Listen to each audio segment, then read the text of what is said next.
அண்மையில் நடந்து முடிந்த ஸ்காட்லாந்து நாடாளுமன்ற தேர்தலில் வெற்றி பெற்ற தமிழ் பின்னணியை கொண்ட கியூ மணிவண்ணன் பிரித்தானிய குடிவரவு விதிகளை மீறியதாக குற்றம் சாட்டப்பட்டுள்ளார். இதுகுறித்து விசாரணைகளை உள்துறை அமைச்சு முன்னெடுத்து வருகின்றது.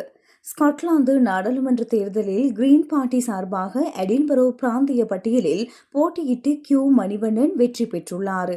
இந்தியாவை பூர்வீகமாக கொண்ட இவர் தன்னை ஒரு பாலின அடையாளமற்ற தமிழ் புலம்பெயர்ந்தவர் என அடையாளப்படுத்துகின்றார். தற்போது மாணவர் விசாவில் இருக்கும் மணிவண்ணன் மீது ஸ்காட்லாந்து கன்சர்வேட்டிவ் கட்சி ஒரு பாரிய குற்றச்சாட்டை முன்வைத்துள்ளது. மாணவர் விசா வைத்திருப்பவர்கள் வாரத்திற்கு அதிகபட்சமாக 20 மணித்தியாலங்கள் மட்டுமே வேலை செய்ய முடியும். ஆனால் ஒரு நாடாளுமன்ற உறுப்பினர் பணி என்பது முழுநேர பணியாகும். தேர்தல் பிரச்சாரத்தின் போதே மணிவண்ணன் இந்த 20 மணித்தியால வரம்பை மீறியிருக்கலாம் என கன்சர்வேட்டிவ் கட்சியின் ஸ்டீவன் கேர் குற்றம் சாட்டியுள்ளார். இதுகுறித்து உரிய விசாரணை நடத்துமாறு பிரித்தானிய உள்துறை செயலர் ஷபானா மஹ்மூத்திற்கு கடிதம் எழுதப்பட்டுள்ளது. எனினும் இந்த விவகாரத்தில் சட்ட ரீதியான நுணுக்கங்கள் சில மணிவண்ணனுக்கு சாதகமாக உள்ளன.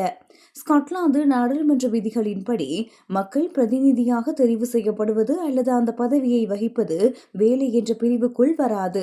எனவே இது மாணவர் விசாவின் 20 மணித்தியால கட்டுப்பாட்டுக்குள் அடங்காது என சொல்லப்படுகின்றது.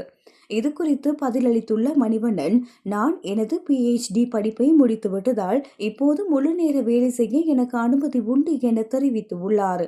மேலும் தனது நாடாளுமன்ற காலம் முழுவதும் பிரித்தானியாவில் தங்கியிருக்க ஏதுவாக கிராஜுவேட் விசா மற்றும் குளோபல் டேலண்ட் விசா ஆகியவற்றிற்கு விண்ணப்பித்துள்ளதாகவும் அவர் குறிப்பிட்டுள்ளார்.